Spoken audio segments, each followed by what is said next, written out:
chers frères et sœurs en Christ. C'est pour moi un privilège de me tenir ici et de vous apporter la parole en l'absence du pasteur Pierre qui est à Kanadjigila pour, n'est-ce pas, le nouveau pasteur. Continuez aussi à prier pour notre pasteur Daniel Tangara qui est souffrant et nous prions que le Seigneur nous redonne bien portant. Ce matin, j'ai voulu que nous puissions partager quelque chose. À mon sens, qui est très important dans la vie chrétienne. Le thème d'aujourd'hui, c'est avoir la vie et être dans l'abondance. Avoir la vie et être dans l'abondance. Nous allons prier avant de continuer. Père, ce matin, nous te sommes reconnaissants parce que tu as voulu faire de chacun de nous tes enfants. Et nous sommes ici pour non seulement écouter ta parole, mais surtout pour la mettre en application. Sois le maître de ces moments afin que nous puissions retenir, mais mettre en pratique. Sois béni, sois exalté, au nom de Jésus. Amen. Et pour évoquer ce thème, j'ai choisi deux passages. Le premier passage nous vient de Jean 10, le verset 10, qui dit ceci. Le voleur ne vient que pour dérober, égorger et détruire. Moi, je suis venu afin que les brebis aient la vie et qu'elle l'ait dans l'abondance. Jean 10, le verset 10. Le second verset que je voudrais que vous ayez à l'esprit, c'est Jean chapitre 14, le verset 12.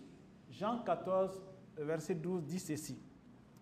En vérité, je vous le dis, celui qui croit en moi fera aussi les œuvres que je fais, et il en fera de plus grandes, parce que je m'en vais au Père. Jean chapitre 14, le verset 12. Voilà un passage, deux passages plutôt, qu'on pourrait dire qui posent problème. Parce que quand on regarde ce que nous, chrétiens, nous sommes devenus, est-ce que nous sommes dans la ligne directrice de cette prophétie, de ce que le Seigneur veut dans notre vie?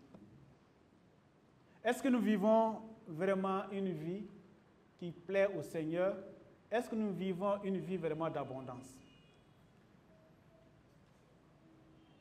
En effet, quand nous regardons ces promesses, nous voyons trois choses. La première chose que Jésus promet ici, c'est que ceux qui vont le suivre, qui vont devenir ses disciples, vont avoir la vie. La deuxième chose, ceux qui le suivent vont avoir cette vie en abondance. Et la troisième chose, ils vont faire les œuvres que lui, Jésus, a fait, mais en plus, ils en feront de plus grandes. Maintenant, la question que moi je me pose et que vous devez vous poser aussi, est-ce que je réalise ces trois vœux de notre Seigneur Jésus-Christ? Est-ce que ma vie, que ce soit à la maison, que ce soit au travail, que ce soit dans la société, est-ce que ma vie remplit ces trois conditions? C'est dommage de voir que quand on regarde le monde chrétien, on voit que ce que Jésus dit et ce que les chrétiens font, c'est comme si c'est des choses tout à fait différentes. Alors la question qu'on doit se poser, qu'est-ce qui se passe? Nous devons comprendre que la puissance de la résurrection, cette puissance-là qui a ressuscité Jésus-Christ, cette puissance est encore disponible pour chaque chrétien et chaque chrétienne. Et nous devons donc nous l'approprier. Une vie d'abondance, une vie où nous faisons exactement ce que Jésus, en d'autres termes, nous devenons comme des Jésus, des petits Jésus si vous voulez. Mais quand on regarde les chrétiens faire, ça semble être tout à fait le contraire. Alors pourquoi cette dichotomie? Pourquoi? C'est comme si les chrétiens ressemblaient à cette illustration que je tiens d'un chasseur. Il était parti à la chasse et il a tué un aigle. Et il a apporté, il y avait un petit aigle, un aiglon, il a apporté cet aiglon-là à la maison. Et il a mis cet aiglon à grandir avec les poussins. Et l'aiglon et les poussins commençaient à grandir ensemble. Mais quelque chose qui était étonnant, quand l'aigle planait en haut pour chercher les poussins à dévorer, les poussins couraient s'abriter. Et l'aiglon aussi courait s'abriter. Et cette situation est restée. Donc chaque fois que on voit l'aigle, l'aiglon commence à courir derrière les poussins pour s'abriter comme les autres s'abritent. Un jour, l'aiglon s'est dit, mais et si moi je pouvais devenir comme cet aigle majestueux qui plane dans le ciel? Et quand il apparaît automatiquement, tout le monde a peur, tout le monde se met à courir. Si je pouvais devenir cet aigle-là. Mais ce qu'il ne savait pas, c'est que lui-même, il était un aigle. Aujourd'hui, la situation de beaucoup de chrétiens ressemble à cette situation. Ils veulent faire des prières qui portent, des prières puissantes. Ils veulent agir pour que les hommes et les femmes puissent savoir que Dieu est encore à l'œuvre dans le monde. Mais quand ils sont devant les défis, c'est comme si il y a une foi qui est dans la Bible et une foi qu'eux ils partagent mais qui n'agit pas. Pourquoi ce problème-là? Nous trouverons la réponse à ce problème quand nous pensons à ce que les chrétiens sont devenus. La plupart des chrétiens aujourd'hui mettent leur force pour accomplir la volonté de Dieu. C'est-à-dire qu'ils pensent accomplir ce que Jésus nous a décrit comme tableau, vivre une vie abondante et accomplir de grandes choses.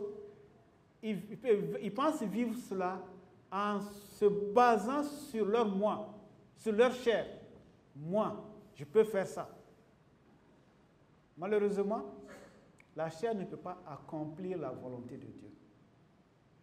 Il faudrait que nous puissions comprendre cela. Je peux dire que dans la vie, il y a deux révolutions que chacun doit comprendre. La première révolution, c'est d'accepter Jésus comme Sauveur et Seigneur. Quand vous faites cela, il vous reste encore à faire cette deuxième révolution. C'est laquelle? C'est de comprendre que tu ne peux pas vivre la vie chrétienne avec tes propres forces. Mais seul Jésus peut être Jésus. Ça semble être du pléonasme, mais c'est très important de comprendre. Les chrétiens veulent accepter Jésus et après essayer de copier Jésus en se donnant des règles, en se donnant des choses à faire. Mais en réalité, ils se rendent compte que ce n'est pas possible. Nous devons comprendre que la chair ne peut pas accomplir la volonté de Dieu. Quand nous regardons en parlant de la chair, nous voyons que nous sommes, en tant qu'hommes, en tant que femmes, en tant que chrétiens, en tant que chrétiennes, nous avons des ennemis, des adversaires à combattre. Le premier adversaire que tout le monde connaît, c'est Satan. Et il y a des gens qui, chaque fois qu'ils ont des problèmes, ils ne pensent qu'à Satan. C'est la faute de Satan. Mais si vous pensez à Satan, vous dites que tout est Satan. Il est content parce que c'est son but. Je ne l'ai même pas touché, mais je l'ai eu. Voilà, il rit dans son petit coin. Mais nous devons comprendre que tout n'est pas Satan. Il y a des choses qui viennent de nous-mêmes, notre chair. Et si nous laissons la chair dominer, il va de soi que la chair va avoir ses manifestations. Quand vous regardez un peu dans Galates 5, le verset 16 jusqu'à 19, vous allez voir qu'on parle pas des fruits, mais des manifestations de la chair. Alors, Non seulement nous avons à combattre Satan, mais nous avons à combattre aussi notre chair, mais aussi le monde. Parce que le monde nous attire. Le monde fait que nous comprenons que, en fait, nous devons être attirés par quelque chose. Mais ce qui nous attire dans le monde est dangereux. Parce que l'attirance du monde nous amène très loin de Dieu. Parce que la Bible dit, l'amour du monde est inimitié de Dieu. Quand tu aimes le monde, dis-toi que tu es en même temps ennemi de Dieu. Parce que le monde a, n'est-ce pas, des choses, a des manières de faire qui sont tout à fait opposées à la volonté de Dieu. Alors, essayons de comprendre, quand nous disons que quelqu'un marche par la chair, en comptant sur la chair, qu'est-ce que nous voulons dire par là? Ce que nous devons dire, quand nous parlons de quelqu'un qui vit dans la chair, en comptant sur ses propres forces, nous voulons dire que c'est une personne qui vit dans la chair. C'est-à-dire qu'elle pense que tout ce qu'elle peut faire, elle a les ressources, elle a les outils pour accomplir cela en comptant sur sa chair. Or, la Bible nous dit que l'affection de la chair est inimitié contre Dieu, parce qu'elle ne se soumet pas à la loi de Dieu et qu'elle ne le peut même pas.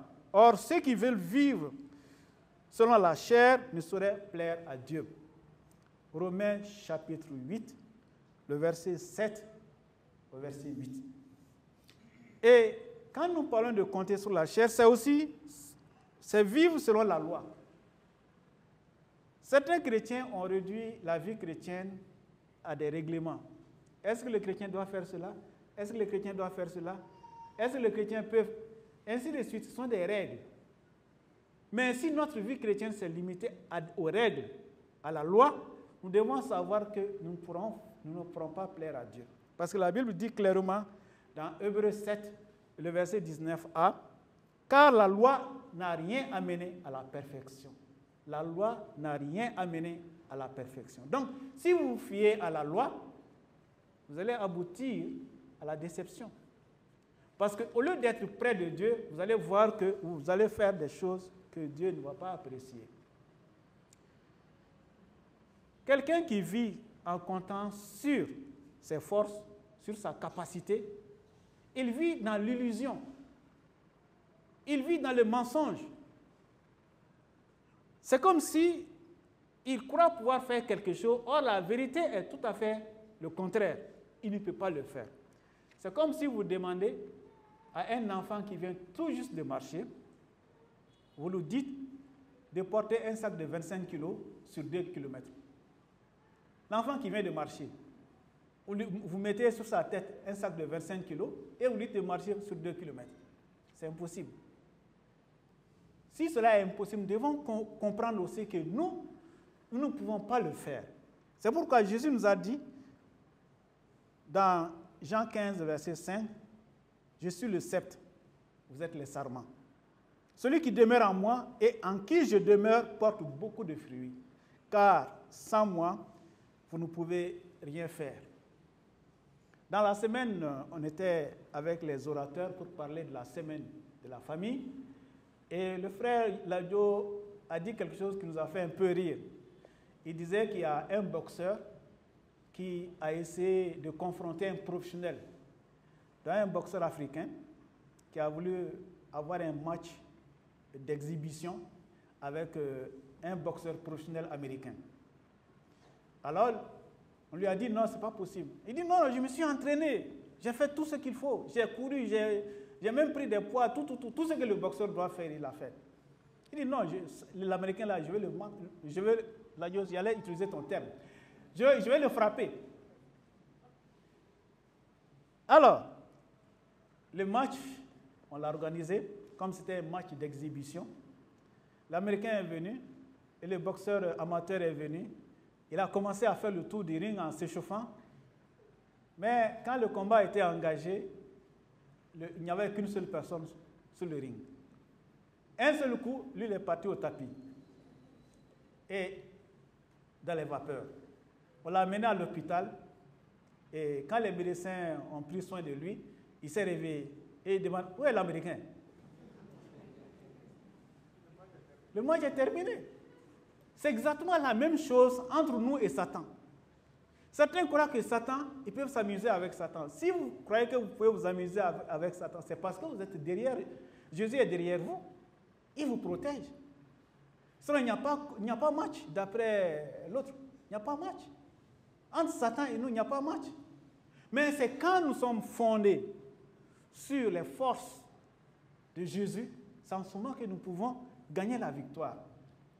Alors, compter sur ses propres forces pour mener la vie chrétienne ne peut que vous amener la frustration, l'échec, la déception et aussi la tristesse.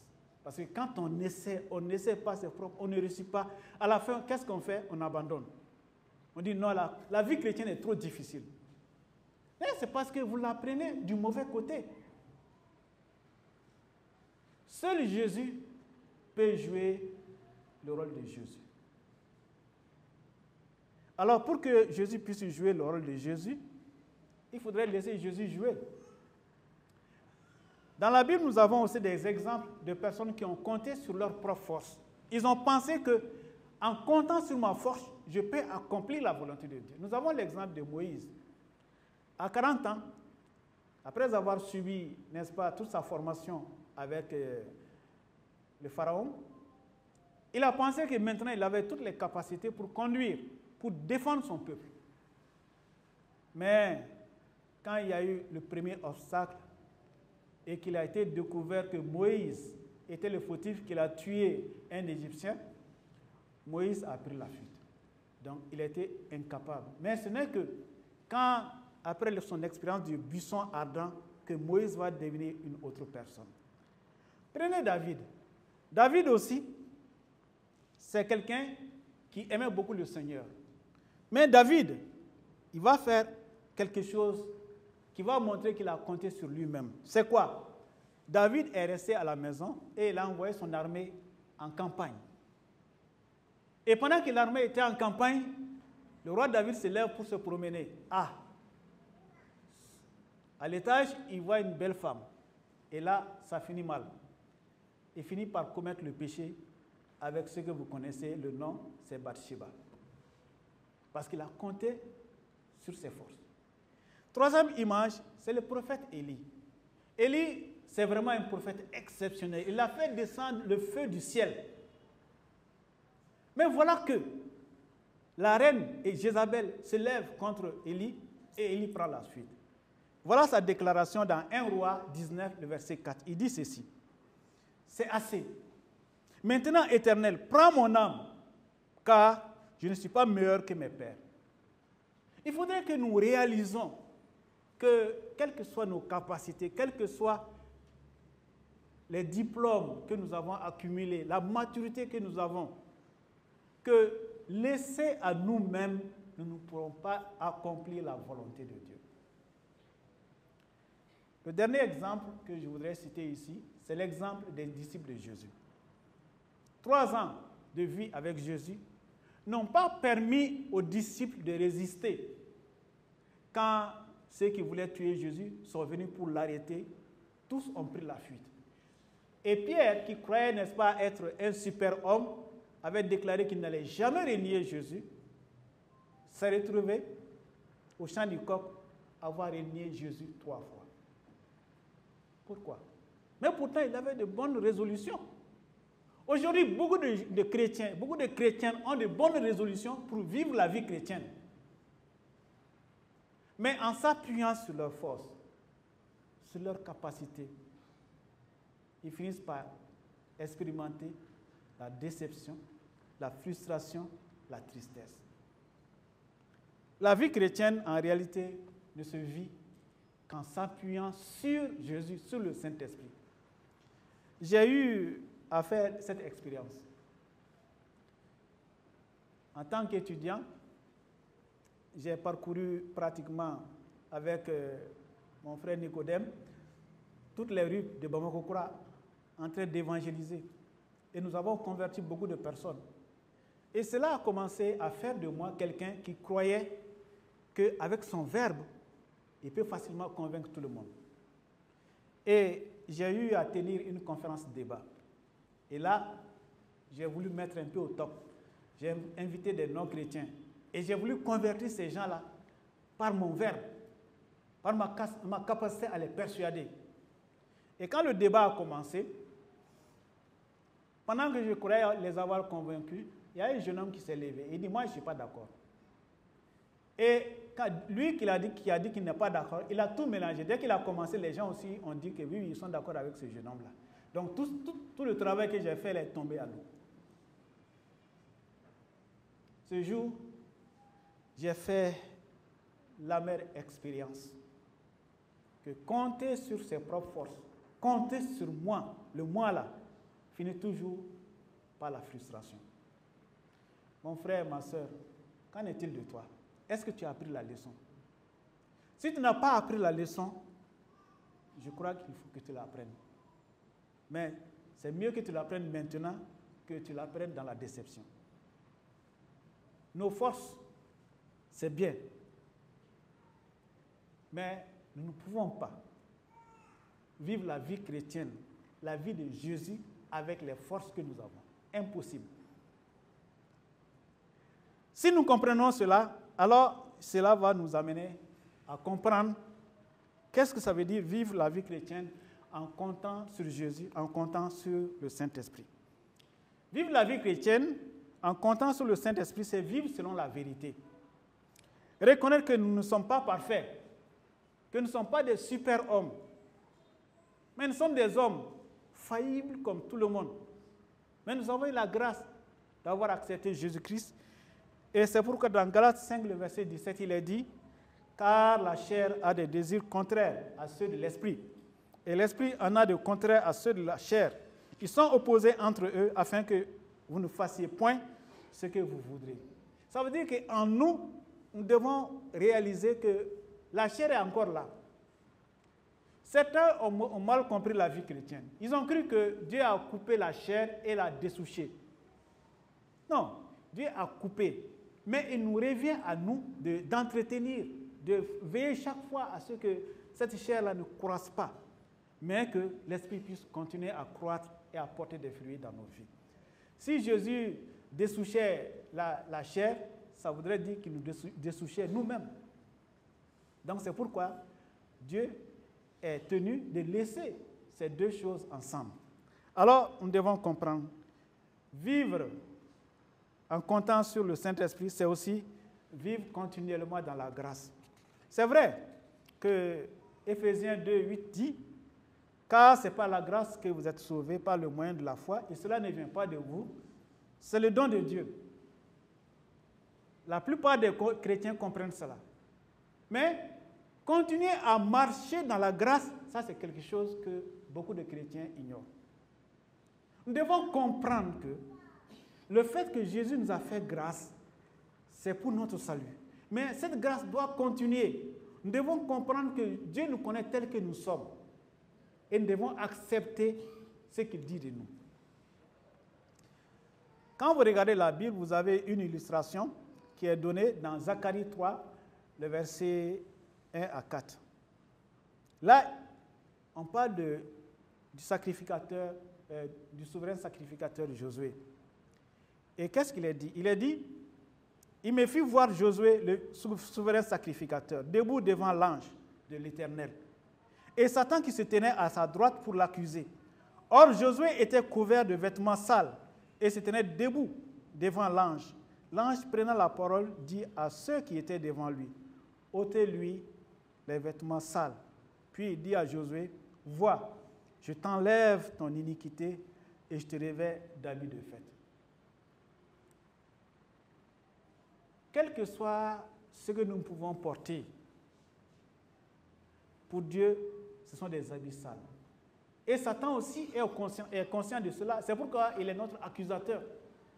Quel que soit ce que nous allons mettre, quelle que soit la manière dont nous allons nous comporter, cela ne saurait plaire à Dieu. C'est pourquoi Satan ici, à côté de Josué, est prêt à l'accuser. Le souverain sacrificateur, il est en train de l'accuser.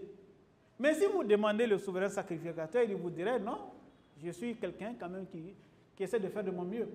Mais quel que soit ce que nous pouvons faire, si c'est par rapport à notre chair, nous devons comprendre qu'aux yeux de Dieu, ce sont des vêtements souillés, ce sont des vêtements sales. Seul ce qui vient de Dieu est propre. Et nous devons comprendre cela. Alors, je rejoins ainsi le thème que le pasteur nous a donné, la vérité et la grâce. La vie chrétienne doit marcher sur ces deux rails, comme le train. Il y a le rail de la vérité et l'autre côté, il y a le rail de la grâce. Le rail de la vérité nous dit, tu n'es pas parfait. Parce que la vérité de la parole de Dieu nous dit ce que nous sommes. Et quand la parole de Dieu nous montre comme un miroir ce que nous sommes, nous comprenons ce que nous devons changer. Je dis ce que nous devons changer, mais ce n'est pas à nous de faire le changement. C'est en ce moment qu'il faut utiliser le second rail, la grâce de Dieu. Il faut dire à Dieu, Dieu, je reconnais que je suis dans telle situation, que je suis incapable de m'en sortir. Je veux ton soutien. Je veux que tu agisses. Et c'est en ce moment que la grâce de Dieu agit pour nous couvrir, pour nous aider à remonter la pente. Certes, il y a des moments difficiles, nous tombons. Mais la grâce de Dieu vient toujours pour dire, mon enfant, lève-toi, le chemin est encore long. Certains ont vu en Dieu un père fouettard qui est toujours prêt à lever le bâton. Non. Dieu nous connaît tels que nous sommes. Il sait que nous sommes faits de chair. Il sait que nous sommes facilement influençables. Et il est prêt à nous soutenir. C'est pourquoi il utilise sa grâce.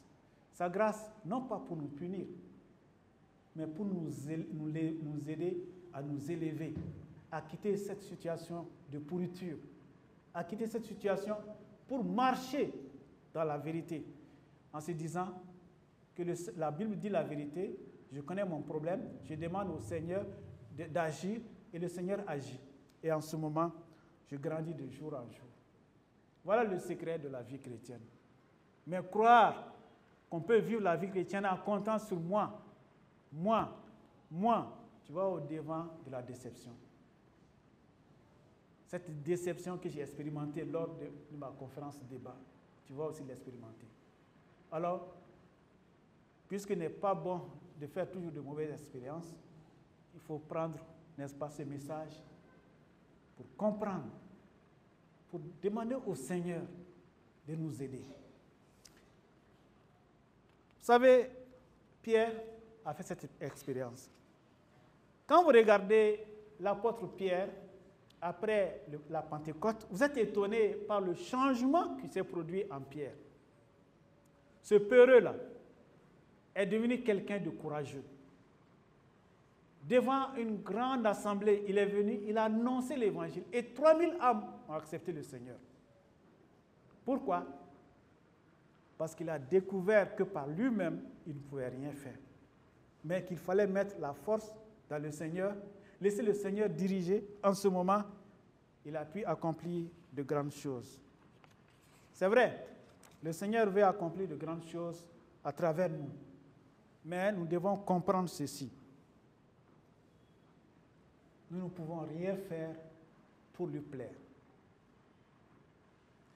Même si vous faites tout votre effort, le Seigneur trouvera toujours que vous n'avez pas assez fait. Parce que la personne du Seigneur Jésus-Christ est irremplaçable. Personne ne peut être comme Jésus. Alors, pour laisser Jésus, n'est-ce pas, jouer son rôle dans votre vie, alors vous devez lui abandonner toute votre vie. Vous devez laisser Jésus jouer. Quelqu'un a dit, au football, personne ne peut jouer comme Pelé. Ça, c'était dans le vieux temps. Mais je crois qu'on parle de Ronaldo et puis d'autres choses, d'autres personnes maintenant. N'est-ce pas? Alors, si vous voulez prendre une vedette et vous voulez jouer comme cette vedette-là, vous allez vous rendre compte que même si vous imitez, vous ne pouvez pas. Et ne parlons pas de Jésus. Personne ne peut imiter Jésus. Seul l'Esprit de Jésus en nous peut nous aider à imiter Jésus. La vie chrétienne n'est pas comme apporter des capitaux, comme une entreprise. J'apporte 10% et le Seigneur apporte 80%, ou bien 90%. Ce n'est pas ça. Mais le Seigneur apporte les 100%. Si nous nous trompons en pensant que 1%, nous avons 1% de nos capitaux qui sont placés dans notre marche avec le Seigneur, nous nous trompons. Et cela ne manquera pas de nous montrer notre erreur. Mon frère, ma soeur, Dieu veut agir. Et il veut que tu laisses le Saint-Esprit diriger ta vie. Quand nous parlons du Saint-Esprit, je crois qu'encore, si besoin était, le pasteur Ndiaye, le docteur Ndiaye a parlé de ça, et je crois que le frère Adama aussi a parlé de ça, mais c'est toujours bien de réviser. Alors, pour ne pas trop durer là-dessus, je vais tout simplement vous partager le témoignage du docteur Kassoum Keita, qui parlait du Saint-Esprit. Voilà ce qu'il a dit. Je suis né de parents fortement attachés à la religion traditionnelle en Afrique, c'est-à-dire animisme. Depuis mon enfance, j'étais témoin de la manifestation de certaines puissances, les idoles, les sorciers, les devins, etc. À cette époque-là, je pensais au Saint-Esprit et je m'attendais à une puissance de ce genre que des paroles magiques déclencheraient. Mon problème était que je voulais faire du Saint-Esprit une puissance à ma disposition, dont je pourrais déclencher les effets selon mon bon vouloir et à des fins purement égoïstes. En fait, je refusais l'enseignement de la Bible à son sujet. En effet, tel n'est pas l'enseignement biblique. La Bible nous enseigne que le Saint-Esprit est Dieu, la troisième personne de la Trinité. Il a les mêmes attributs que Dieu le Père et Dieu le Fils. Ces choses sont très importantes. C'est diminuer l'Esprit de Dieu que de vouloir le comparer à des influences, à des puissances momentanées, dont les actions ne sont d'ailleurs pas bénéfiques. Fin de citation. Je ne sais pas si cela peut aider, mais voilà. Mais aujourd'hui, Satan a reçu un tour vraiment de passe-passe. Le Saint-Esprit qui devait être notre illuminateur, Satan est arrivé à faire du Saint-Esprit, à donner une certaine image du Saint-Esprit jusqu'à en faire un problème. Quand tu parles du Saint-Esprit, les gens commencent à discuter. Oh, l'objet, ce n'était pas ça. Dieu nous a donné son esprit pour que nous puissions vivre sa vie. Mais aujourd'hui, le problème du Saint-Esprit est devenu quelque chose qui oppose les églises, qui oppose les chrétiens. Pourtant, ce n'est pas ce que Jésus voulait. Il a donné son esprit. Son esprit pour que cet esprit puisse nous transformer, nous donner la force de vivre la vie chrétienne, de devenir comme lui, Jésus. Alors, mon frère, ma soeur, si tu comprends alors qui est le Saint-Esprit est Dieu, tu dois aussi comprendre que le Saint-Esprit, qu'est-ce que cela veut dire être rempli du Saint-Esprit. Vous savez, être rempli du Saint-Esprit, c'est être rempli de Jésus-Christ lui-même. Jésus n'est pas celui qui aide le chrétien à vivre la vie chrétienne. Je ne sais pas si vous comprenez ce que je viens de dire. Ça va vous surprendre. Je dis, Jésus n'est pas la personne qui aide le chrétien à vivre la vie chrétienne. Vous allez lui dire, mais ça c'est contraire aux enseignements que nous avons reçus. Jésus ne vient pas pour aider. Vous devez comprendre en réalité que c'est Jésus qui doit jouer le jeu. Si vous ne comprenez pas cela, vous allez faire beaucoup d'efforts et vous allez revenir toujours au point de départ. Quels sont les efforts, mon frère, que tu es en train de faire? Quels sont les efforts que tu es en train de faire, ma soeur, pour mériter la gloire de Dieu? Qu'est-ce que tu es en train de faire? Je vais te dire que tu dois laisser ces efforts-là, mais tu dois mettre ta puissance, compter sur le Saint-Esprit. C'est le Saint-Esprit qui peut te rendre de manière à faire ce que le Saint-Esprit, Dieu veut que tu fasses. En fait, le Christ ne veut pas que nous travaillions pour lui, mais plutôt que nous le laissons agir en nous. Il faudrait que nous comprenions cela. Jésus ne vient pas pour dire, bon, écoute, tu as fait tout, bon, qu'est-ce que moi je peux faire encore? Non. Il te dit, laisse-moi tout et regarde seulement. Vous savez, ce qui est difficile dans la vie chrétienne, c'est ça. Quand on vous dit non, ne fais rien, assis-toi et regarde ce que moi je fais. Beaucoup de chrétiens ne peuvent pas résister. Ils veulent faire quelque chose pour se donner bonne conscience qu'ils sont en train de vivre la vie chrétienne. Mais Jésus dit non. Arrête-toi. Même tout ce que tu vas faire là ne pourra pas être considéré devant Dieu. Parce que ce que tu fais là est sale. Comme nous venons de voir avec l'exemple du sacrificateur, du souverain sacrificateur Josué. Mon frère, ma soeur, il faut que tu comprennes cela. Et quand tu comprends cela, tu comprends alors le message de Paul. Quand il dit aux Galates, dans Galates 2, le verset 20, il dit ceci. J'ai été crucifié avec Christ. Et si je vis, ce n'est plus moi qui vis, c'est Christ qui vit en moi. Et si je vis maintenant dans la chair, je vis dans la foi au Fils de Dieu qui m'a aimé et qui s'est livré lui-même pour moi. Alors tout change. Tout change. La vie chrétienne ne devient plus une charge, mais devient plutôt un travail avec le Saint-Esprit. Nous nous laissons diriger par le Saint-Esprit. En pensant comment est-ce que quelqu'un peut se laisser diriger par le Saint-Esprit, j'ai trouvé une seule image. Quelle image? C'est quelqu'un qui est en train de se noyer. Et pendant qu'il est en train de se noyer là, il faut faire tous les efforts. Et les maîtres nageurs disent qu'il faut d'abord que la personne arrive, n'est-ce pas, à sa limite, qu'il comprenne qu'il ne peut pas se sauver. Et c'est en ce moment qu'il est très facile de le sauver. Mais quand il croit qu'il peut se sauver, toi-même qui viens pour l'aider, tu risques de périr avec lui. Parce que lui, en ce moment, il est en train de se débattre, d'aller dans tous les sens. Nous devons comprendre qu'il ne sert à rien de nous débattre dans la vie chrétienne. La vie chrétienne, pour la mener, il faut laisser libre cours au Saint-Esprit. La vie chrétienne, c'est 100% l'œuvre du Saint-Esprit. Ce n'est pas 90% Saint-Esprit et 10% chrétien. C'est 100%. Et cela, le chrétien doit l'apprendre. Alors, voulez-vous vivre la vie chrétienne, la vie abondante promise par Jésus-Christ? 3 choses.